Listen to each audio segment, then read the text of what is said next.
आज हिंदी व्याकरण में शब्द भेद करेंगे, जिसे इंग्लिश में बोलते हैं पार्ट्स ऑफ स्पीच। अगर हो गया है तो रिवीजन कर लो, और नहीं हुआ है और तो ध्यान दो, और हो भी गया है तो रिवीजन पे ऐसा सोचो कि हम लोग इस चीज़ का रिवीजन कर रहे हैं, क्योंकि ये एग्जाम में आता है, बोर्ड एग्जाम में। और 9th का पोर्शन जो होता है वो सेम 10th के जैसा ही होता है। 10th का जैसा पेपर आता है बोर्ड का, वही सब पैटर्न पूरा 9th का होता है। तो आज हमें व्याकरण में, हिंदी व्याकरण में शब्द भेद मतलब पार्ट्स ऑफ स्पीच करना है।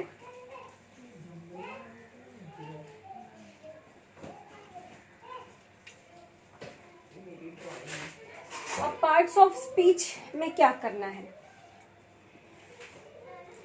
पार्ट्स ऑफ स्पीच जो है, इसमें हमें क्या करना होता है, हमें सेंटेंस दिया होता है और उसमें अंडरलाइन किए होते हैं वर्ड्स। हमें वो बताना होता है कि ये जो वर्ड्स अंडरलाइन किए हैं वो क्या हैं। मतलब उस वो वर्ड संज्ञा है, सर्वनाम है, विशेषण है, या फिर अव्यय है, ये हमें उसे बताना होता है। तो हम क्या करेंगे, पहले समझेंगे कि, और अभी पहले तो टाइप्स भी लिखने होते थे कि अगर विशेषण है तो कौन सा विशेषण है, संज्ञा है तो कौन सी संज्ञा है, तो उसके टाइप्स, अभी टाइप्स नहीं लिखने होते हैं। अभी सिर्फ संज्ञा लिखना है और विशेषण लिखना है, सर्वनाम लिखना है, उसका टाइप नहीं लिखना है। तो अभी जैसे सेंटेंस हमें पहले हम सबसे पहले संज्ञा समझेंगे कि संज्ञा है क्या। संज्ञा में मैं तुम्हें टाइप्स बता दूंगी, क्योंकि संज्ञा के जो टाइप्स है वो बहुत इजी हैं, और बाकी सब हमें सिर्फ उसमें टाइप्स नहीं सीखने हैं।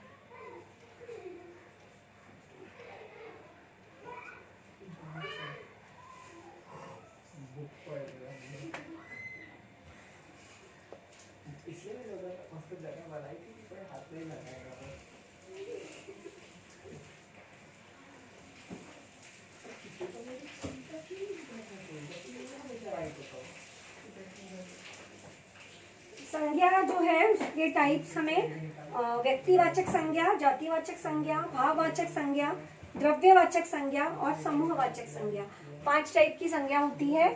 अभी व्यक्तिवाचक क्या है, जातिवाचक क्या है, वो हम समझेंगे। तो फर्स्ट व्यक्तिवाचक संज्ञा।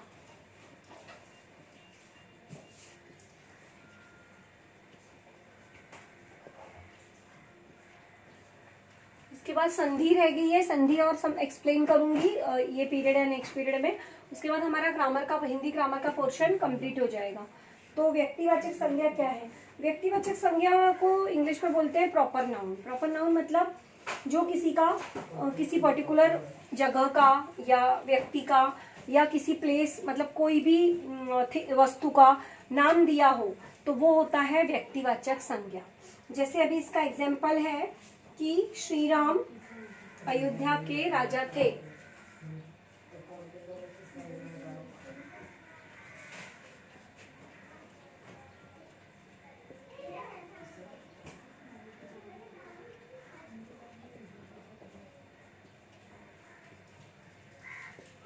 तो इस सेंटेंस में अगर मैं श्री राम को और अयोध्या को अंडरलाइन कर दूं और बोलूं कि इसका शब्द भेद बताइए।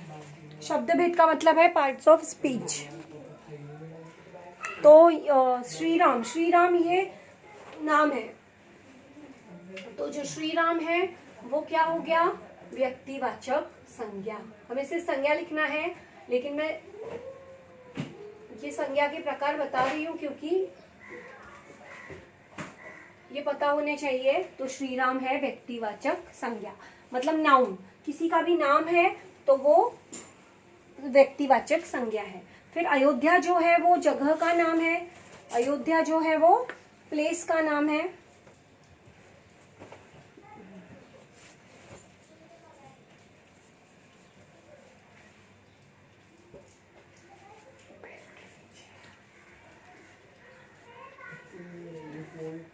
अयोध्या जो है वो प्लेस का नाम है, तो अयोध्या भी क्या होगा, व्यक्तिवाचक संज्ञा।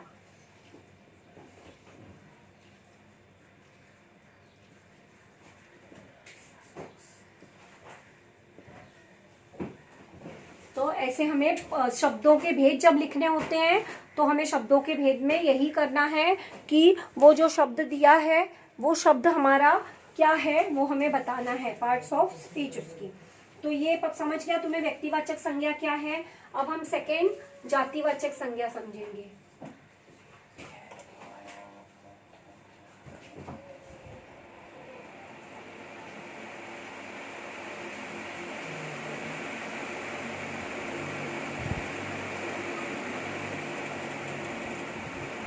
तो जातिवाचक संज्ञा जो है इसमें कैसे, अभी यही सेंटेंस समझ लो, यही सेंटेंस दिया है श्री राम अयोध्या के राजा की।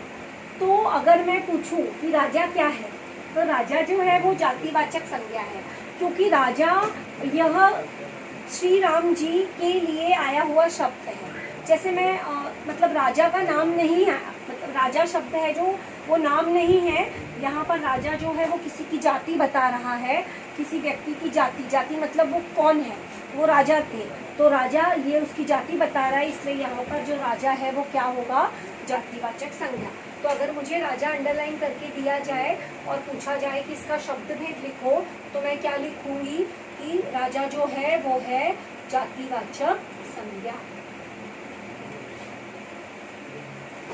तो ऐसे हमें, जैसे अभी मैं बोल रही हूँ कि मुंबई एक बहुत बड़ा शहर है, तो मुंबई एक बहुत बड़ा शहर है, तो शहर, शहर ये क्या है, जातिवाचक संज्ञा। क्यों, क्योंकि शहर ये है मुंबई, मुंबई शहर का नाम है, तो मुंबई जो है वो व्यक्तिवाचक संज्ञा है और शहर जाति बता रहा है, इसलिए यह जातिवाचक संज्ञा है। अभी एग्जाम्पल जैसे इसका,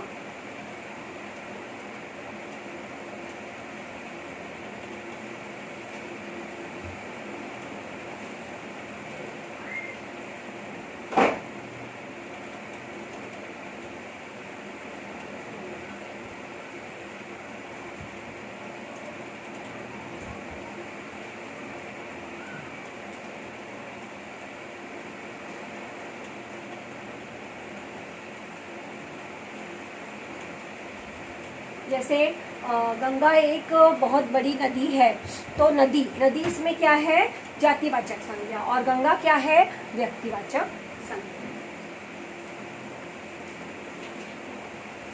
ये शायद 10th वालों का हो गया है जो जिनका भी, तो वो रिविजन करें इसका, क्योंकि ग्रामर हमें परफेक्ट कर लेनी है। पूरा पोर्शन हमारा ऑलमोस्ट हो गया है, सिर्फ संधि बचा है, वो संधि में करा दूंगी, जैसे ये पीरियड या फिर नेक्स्ट पीरियड में। तो थर्ड है हमारा भाववाचक संज्ञा।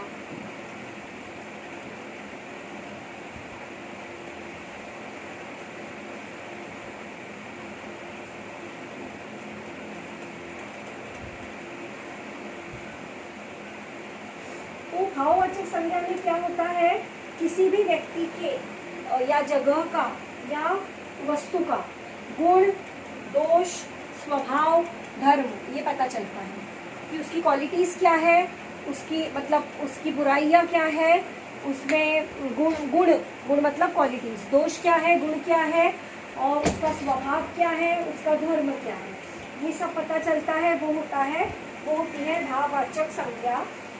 इसे एब्स्ट्रैक्ट नाउन बोलते हैं इंग्लिश में, और इसमें एग्जाम्पल्स होते हैं जैसे वीरता, बुढ़ापा, क्रोध, दुश्मनी, ये इसके एग्जाम्पल्स हैं।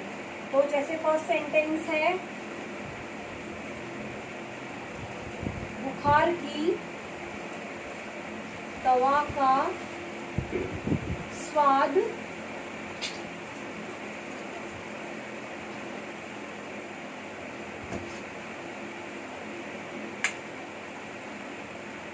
कसैला होता है।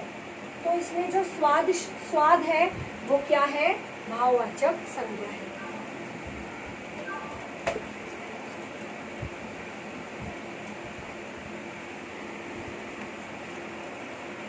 बुढ़ापे में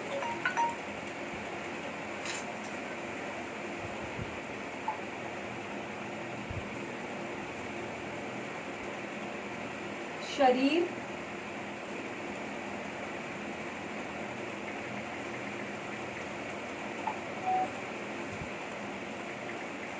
कमजोर हो जाता है। तो इसमें जो बुढ़ापा है वो क्या है, भाववाचक संज्ञा। बुढ़ापा मतलब तो यहाँ पर ये क्या है, इसे गुण भी बोला जा सकता है या दोष भी बोला जा सकता है। तो बुढ़ापा जो शब्द है वो है भाववाचक संज्ञा। तो इसके एग्जाम्पल्स वर्ड्स लिख देती हूँ मैं कि कौन कौन से वर्ड्स इसमें आ सकते हैं। इसमें आ सकता है वीरता, शत्रुता, उसके बाद में क्रोध, दुश्मनी, इसमें ये सारे वर्ड्स आ सकते हैं। अब हमारा फोर्थ है द्रव्यवाचक संज्ञा।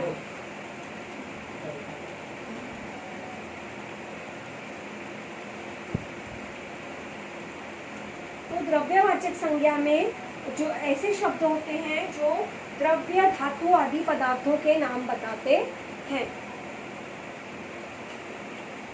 जैसे अभी मेरे पास सोने की घड़ी है, तो सोना जो है वो धातु का नाम है, इसलिए सोना जो है वो द्रव्यवाचक संज्ञा है। नेहा पानी पीती है, तो पानी जो है वो द्रव्यवाचक संज्ञा है। मतलब किसी भी धातु, धातु मतलब मेटल, मेटल किसी भी मेटल का नाम, या फिर पानी, दूध, कोई भी लिक्विड, तो वो होता है द्रव्यवाचक संज्ञा। तो जैसे इसके एग्जाम्पल्स लिख देती हूँ मैं, जैसे सोना,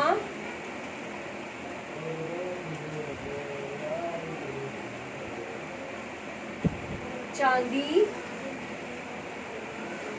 लोहा, पानी, ये सारे क्या है, द्रव्यवाचक संज्ञा। तो अभी से एग्जाम्पल में हम क्या लिखेंगे, दीवार पर लोहे की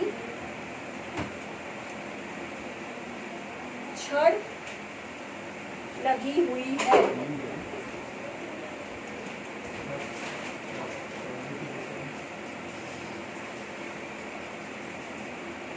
अब फिर लास्ट जो टाइप है वो है समूहवाचक संज्ञा।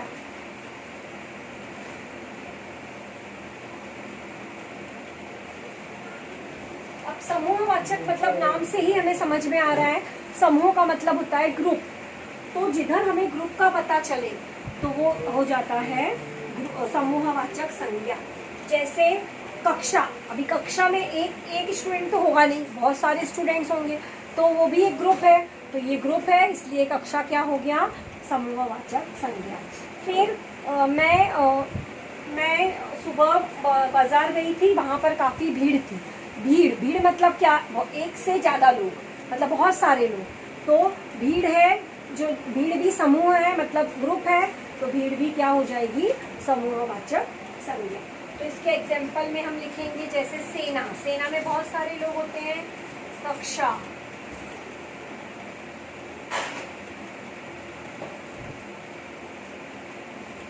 उसके बाद भीड़, उसके बाद गुच्छा,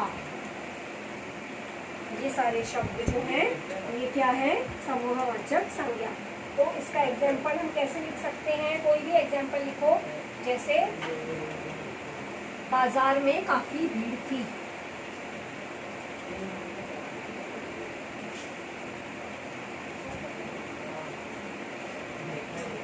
तो ये हमारी संज्ञा के टाइप्स हो गए पूरे। इसके बाद हम करेंगे, सीखेंगे सर्वनाम। और बाकी सब में हमें टाइप्स नहीं सीखना है, हमें सिर्फ सर्वनाम क्या है वो पहचानना है। इसका भी टाइप लिखना ज़रूरी नहीं है, लेकिन मैंने बता दिया है क्योंकि संज्ञा का हो सकता है कि एग्जाम में आ जाए कि किस प्रकार की संज्ञा है लिखो, तो इसलिए मैंने इसके टाइप्स बता दिए हैं। हर एक संज्ञा का उसके नाम में ही समझ में आ जाएगा कि ये कैसे पहचानना है। अब जैसे व्यक्तिवाचक मतलब व्यक्ति का नाम होगा इसमें, जातिवाचक इसमें उसकी जाति पता चलेगी, मतलब वो शहर है, गांव है, नदी है, पहाड़ है, ये। फिर उसके बाद भाववाचक, भाववाचक के एग्जाम्पल्स लिख दिए मैंने, जिसे इंग्लिश में बोलते हैं एब्स्ट्रैक्ट नाउन। तो ये वीरता, शत्रुता, क्रोध, दुश्मनी ऐसे वर्ड्स होते हैं इसमें। द्रव्य मतलब लिक्विड होता है, तो यहाँ पर धातु भी होती है, धातु मतलब मेटल, तो इसमें सोना, चांदी, लोहा, पानी ये सब आता है।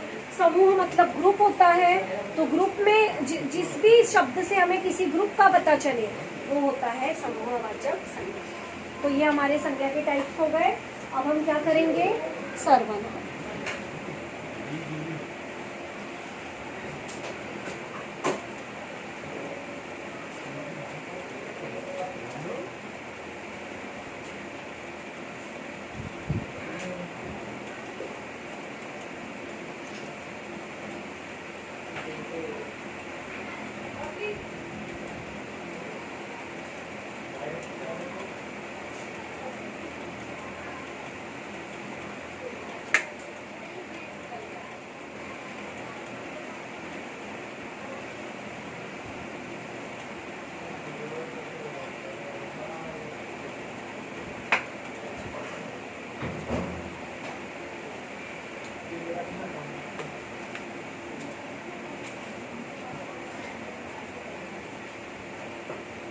तो अभी सर्वनाम,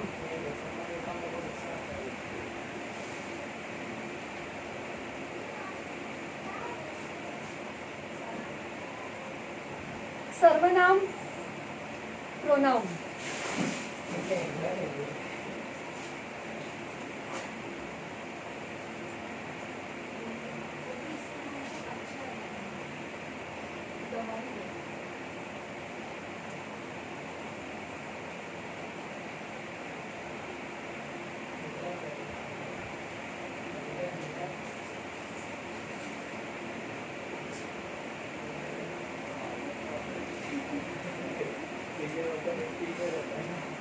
तो इसमें हमें भेद नहीं सीखना है, ये बहुत अच्छी बात है, क्योंकि इसके जो भेद है वो बहुत ज़्यादा कंफ्यूजिंग है। हमें सिर्फ सर्वनाम पहचानना है, प्रोनाउन समझना है कि प्रोनाउन होता क्या है। जो शब्द नाउन के बदले में यूज़ होता है, मतलब संज्ञा के जगह पर संज्ञा के बदले में हम यूज़ करते हैं, वो होता है प्रोनाउन। जैसे मैं अगर सपोज मैं जवाहरलाल नेहरू के बारे में मतलब कोई कॉम्पो लिख रही हूँ, तो मैं बार बार उनका नाम नहीं लिखूंगी, एक बार लिखूंगी उनका नाम, उसके बाद मैं लिखूंगी उनका, उन्होंने, उनका, उन्होंने, उनके लिए, ऐसे वर्ड्स मैं यूज़ करूंगी। तो मैं किसी के नाम के लिए जो वर्ड्स यूज़ कर रही हूँ वो होता है सर्वनाम। तुम, तुम्हारा, मैं, मेरा, वह, उसका, उसकी, ये सारे वर्ड्स जो हैं वो हैं सर्वनाम, मतलब प्रोनाउन। तो विद इसके हमें एग्जाम्पल से वर्ड्स ही लिखने हैं, वर्ड से हमें समझ में आ जाएगा कि हमें सर्वनाम जो प्रोनाउन है वो हम कैसे पहचान सकते हैं। तो जैसे अभी मैं घर जा रही हूँ, तो मैं जो है वो मेरे लिए यूज़ किया, मैंने अपना नाम नहीं बोला, तो मैंने अपने लिए यूज़ किया, मेरे नाम के बदले मैंने मैं शब्द यूज़ किया, तो मैं जो है वो क्या है, सर्वनाम है।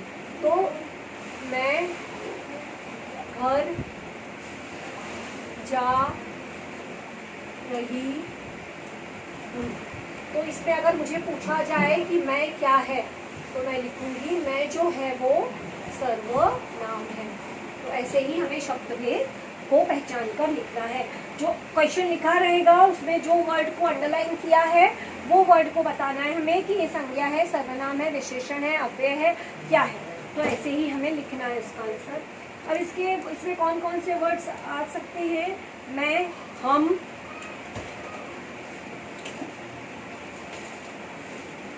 तुम,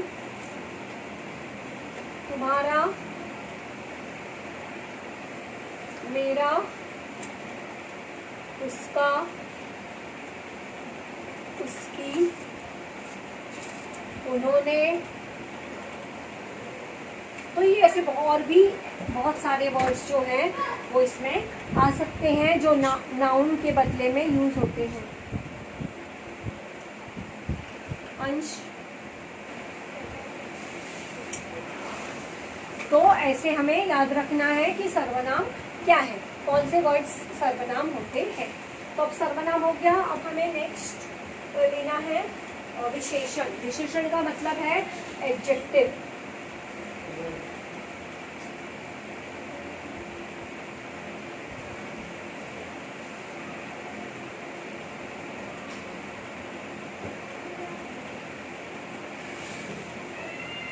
अभी एडजेक्टिव क्या है, एडजेक्टिव मतलब विशेषण मतलब विशेषण, देखो नाम में ही पता चलता है।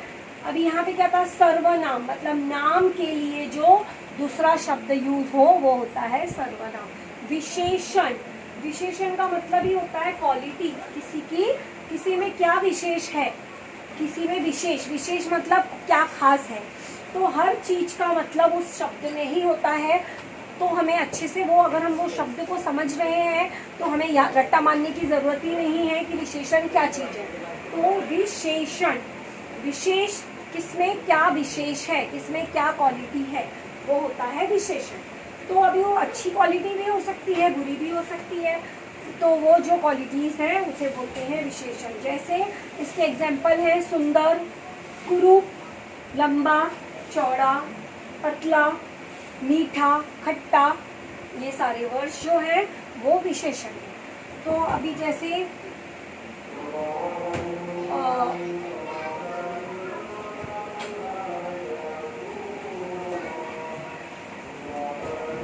जैसे राम एक भला लड़का है,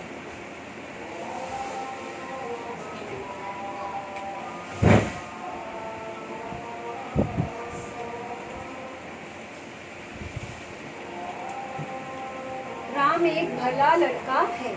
तो राम एक भला लड़का है, तो इसमें राम की क्वालिटी क्या है, भला, भला मतलब बहुत अच्छा। तो राम की कौन सी क्वालिटी पता चल रही है कि वो भला है, तो भला शब्द जो है वो क्या है, विशेषण।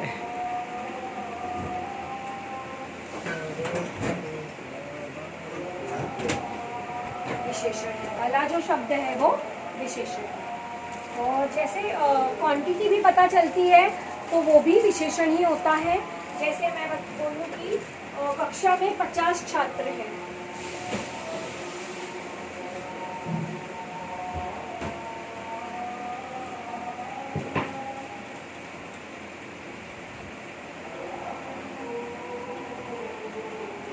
कक्षा में 50 छात्र हैं, तो अभी छात्र कितने हैं, 50 हैं। तो छात्रों की संख्या, क्वांटिटी पता चल रही है, तो ये भी क्या होगा, विशेषण ही होगा। जैसे 2 मीटर कपड़े से मैंने ड्रेस बनवाई, तो 2 मीटर, कपड़ा कितना है, 2 मीटर, तो जो 2 है वो भी क्या होगा, विशेषण होगा।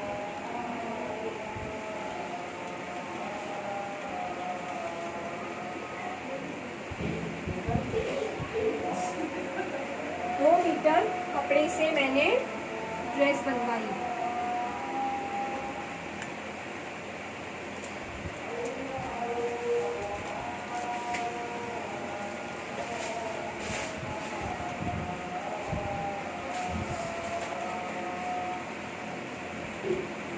तो 2 मीटर जो है वो है विशेषण। तो विशेषण भी हमारा कंप्लीट हो गया। विशेषण में ऐसे भी वर्ड्स आ सकते हैं, अभी एक एग्जांपल और दे रही हूँ मैं, जैसे थोड़ा पानी ले आना।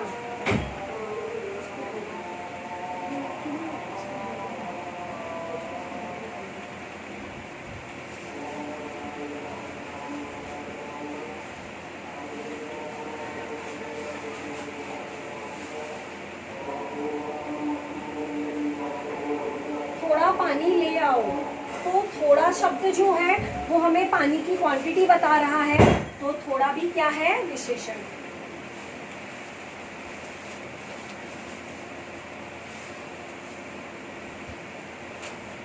अब विशेषण के बाद है 4th नंबर पे क्रिया। क्रिया मतलब क्या, क्रिया का मतलब होता है वर्ब। जैसे इंग्लिश में हम बोलते हैं एक्शन वर्ड्स जो होते हैं वो होती है क्रिया, वर्ब होती है। तो क्रिया जो होती है हिंदी में वो सेंटेंस के आखिरी में होती है। हर 99% आखिरी में होती है। कोई 1-2 सेंटेंसेस ऐसे होते हैं जिसमें कभी कभी क्रिया बीच में या शुरुआत में आ जाती है, लेकिन मोस्टली वर्ड के जो सेंटेंस होता है उसके आखिरी में होती है क्रिया। जैसे रीमा पढ़ाई कर रही है, तो रीमा पढ़ाई कर रही है, तो इसमें जो कर रही है वो क्या है, क्रिया है। रीना गाती है क्या है, क्रिया है। मयूरी खाना पकाएगी, तो पकाएगी क्या है, क्रिया है। तो शब्द के आखिरी में जो एक्शन वर्ड आता है, सेंटेंस के आखिरी में जो एक्शन वर्ड होता है वो होती है क्रिया।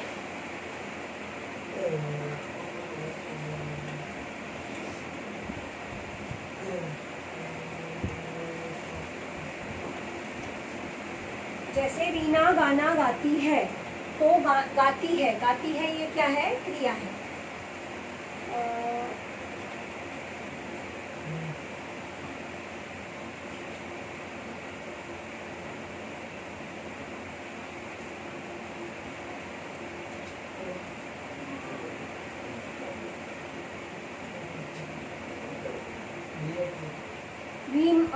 रीमा पत्र पढ़ती है, तो पढ़ती शब्द जो पढ़ती है जो है वो है क्रिया है, जिससे काम करने का पता चले, वो एक्शन वर्ड जो होता है वो होता है क्रिया। अब क्रिया के भी भेद थे, लेकिन वो भी हमें नहीं है,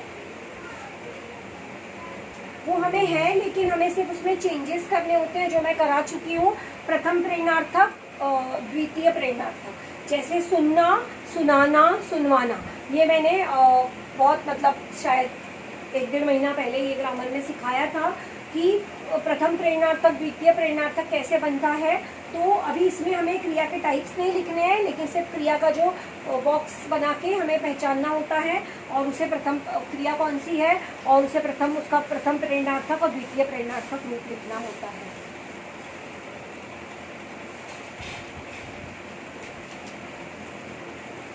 अब इसके बाद आ रहा है एडवर्ब, क्रिया विशेषण। ये अव्यय है, अव्यय ये मैंने बहुत अच्छे से लास्ट टाइम समझाया था, तो अभी मैं एक बार थोड़ा सा उसका रिविजन करवा दे रही हूँ, क्योंकि शब्द भेद में जब मैं वाक्य दूंगी तो तुम लोगों को पता होना चाहिए कि अव्यय भी क्या है, अव्यय कैसे पहचानते हैं, कौन से वर्ड से उसकी पहचान होती है।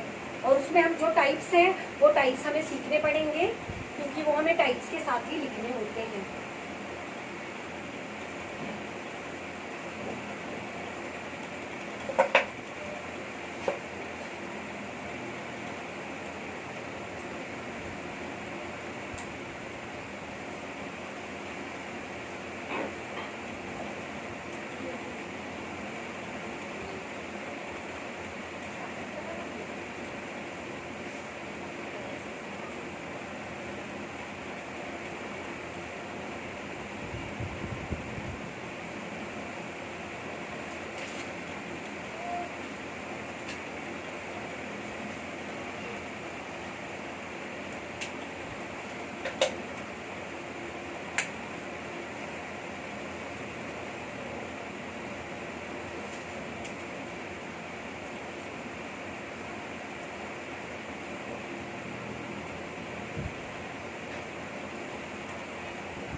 इसमें जो अव्यय है इसमें भी टाइप्स अभी नहीं आते हैं, लेकिन अगर हमें पता होगा कि ये वर्ड अव्यय है तो ही हम मतलब कौन सा टाइप है वो अभी नहीं आता है, लेकिन फिर भी हम कर लेंगे, क्योंकि 4 ही टाइप्स और बहुत इजी है वो।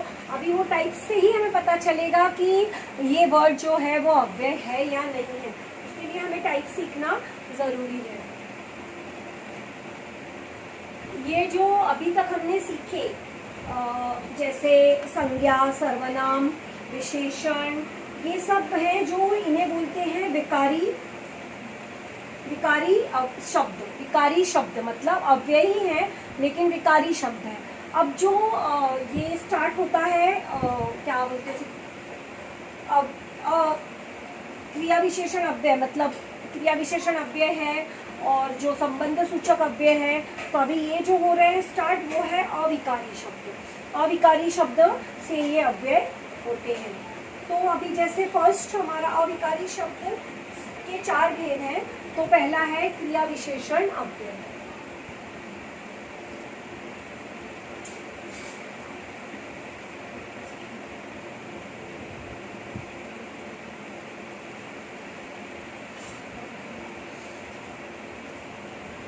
क्रिया विशेषण अव्यय का मतलब है कि जो क्रिया की विशेषता बताता है।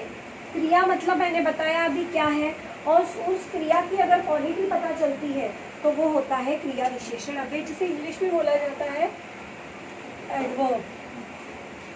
एडवर्ब तो हम अच्छी तरह से समझते हैं कि एडवर्ब क्या है, तो हिंदी में उसे बोलते हैं क्रिया विशेषण।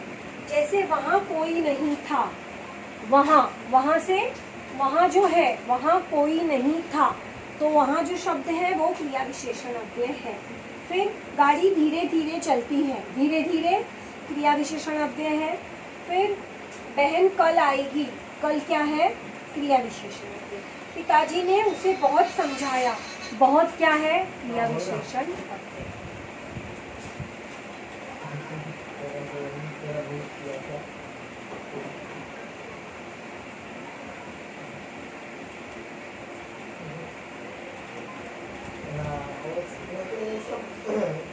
एक सेकेंड। हाँ,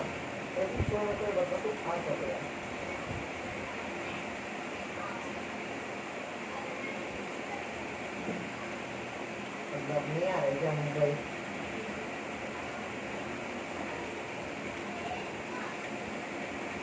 ये नहीं आ रहा।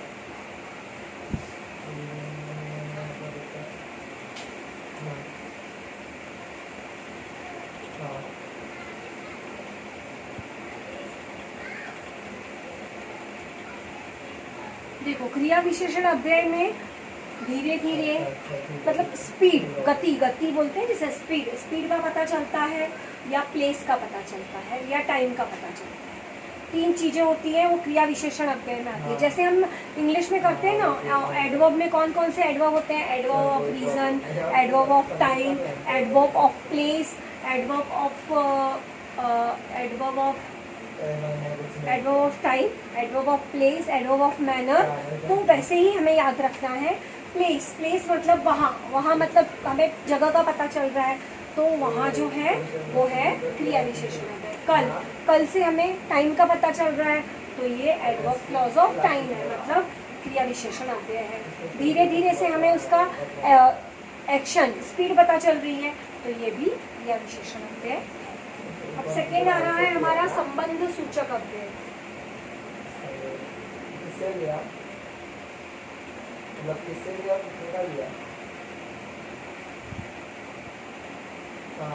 अब संबंध सूचक अव्यय में जिसे इंग्लिश में बोला जाता है प्रीपोजिशन।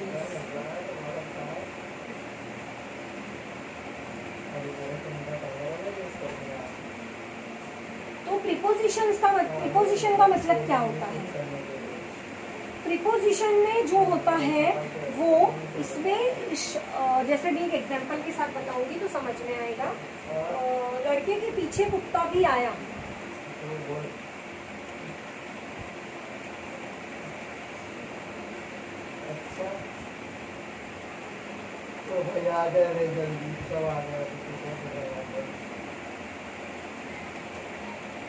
तो के पीछे ये है संबंध सूचक अव्यय। इसमें का, की, के ऐसे वर्ड्स रहेंगे और ऐसा अल्फाबेट रहेगा और उसके साथ जो वर्ड रहेगा वो होगा संबंध सूचक अव्यय। मतलब ये दो जो अलग अलग सेंटेंस है उसको ये ज्वाइन कर रहा है, तो ये होता है संबंध बता रहा है। लड़के के पीछे कुत्ता भी आया, अगर मैं के पीछे हटा दूंगी तो लड़के कुत्ता भी आया, ये मेरे सेंटेंस का कोई मतलब नहीं होगा। तो के पीछे ये जोड़ भी रहा है और इसमें हमेशा वर्ड के साथ में का, की, के होगा, तो ये होता है संबंध सूचक अव्यय।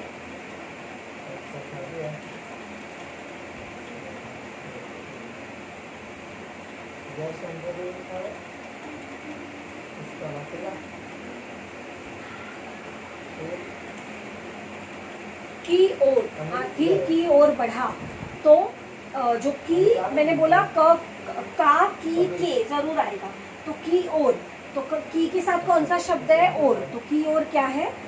संबंध सूचक अव्यय। अब थर्ड है समुच्चय बोधक अव्यय।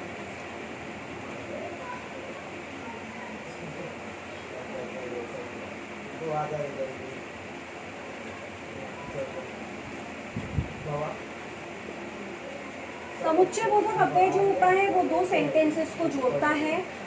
कंजंक्शन बोलते हैं जिसे इंग्लिश में।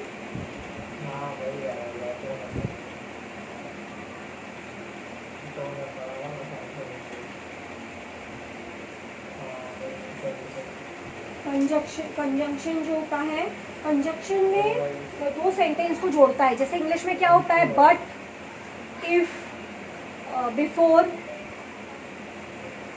वाइल। तो ये शब्द इंग्लिश में जो दो, हिंदी में भी वैसे ही होता है कि दो वाक्यों को जोड़ देता है। जैसे इसका एग्जाम्पल है, राम और कृष्ण एक ही मकान में रहते हैं।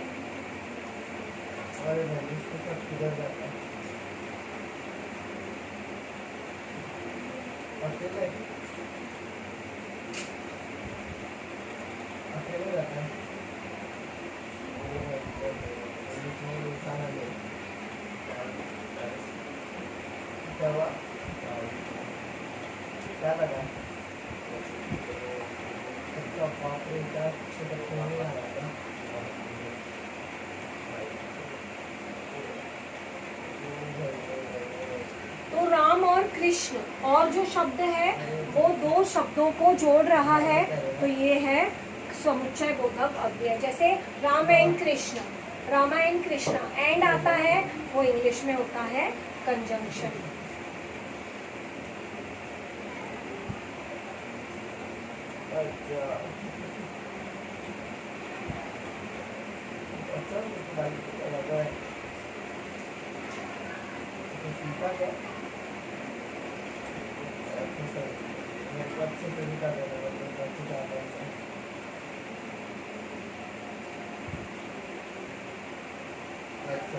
सूरज निकला लेकिन प्रकाश नहीं फैला। सूरज निकला लेकिन प्रकाश नहीं फैला, तो लेकिन क्या है? समुच्चय बोधक अव्यय, दो वाक्यों को जोड़ रहा है। अभी नेक्स्ट है विस्मयादि बोधक अव्यय।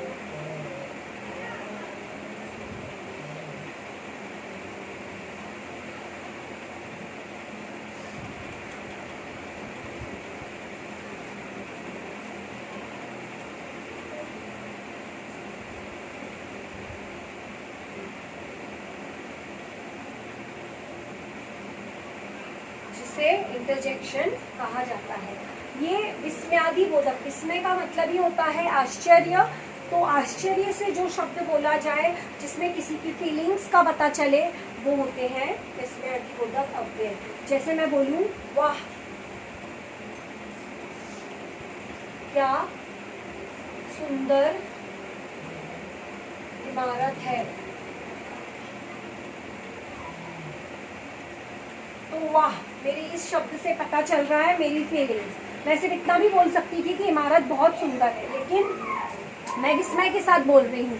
विस्मय मतलब थोड़े आश्चर्य के साथ, तो वाह क्या सुंदर इमारत है, तो ये मार्क भी है उसमें एक्सक्लेमेशन, और इसमें मेरी फीलिंग्स का पता चल रहा है, इसलिए वहाँ ये शब्द विस्मयादि बोधक अव्यय है। जैसे अरे,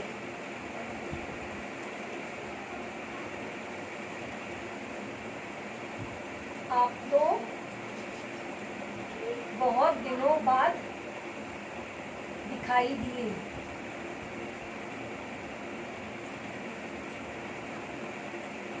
तो इसमें जो है अरे, आप तो बहुत दिनों बाद दिखाई दिए, अरे जो शब्द है उसे फीलिंग का पता चल रहा है, इसलिए यह विस्मयादि बोधक अव्यय है। मैं एक सिंपल सेंटेंस भी बोल सकती थी कि आप बहुत दिन बाद दिखाई दिए, तो मैंने उसे अरे ऐसे करके बोला है, तो वो इंटरजेक्शन हो गया, मतलब विस्मय के साथ बोला है, तो वो हो गया विस्मयादि बोधक अव्यय।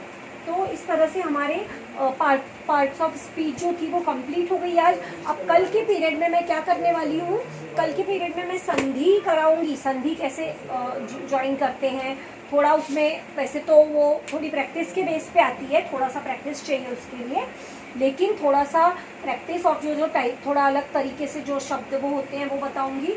और ये जो पार्ट्स ऑफ स्पीच मैंने सिखाई है इसको पूरा रिविजन करना अच्छे से। जिसके पास लिखा हुआ है वो मत लिखना, और जिसके पास लिखा हुआ नहीं है वो लिखकर इसको लिखकर, और कल मैं इसके एग्जाम्पल्स दूंगी, मतलब सेंटेंसेस दूंगी, उसमें तुम्हें पहचान के और लिखना है, उसकी पार्ट्स ऑफ स्पीच बतानी है। तो कल संधि और वो ये दो चीज़ें कराऊंगी। और जिसको हिंदी सब्जेक्ट नहीं है उसके लिए मैं एक अलग से एक वीडियो सेंड कर रही हूँ, तो उनको वो होमवर्क में रहेगा और वही होमवर्क में भी रहेगा और वही उनको आज का सब्जेक्ट है।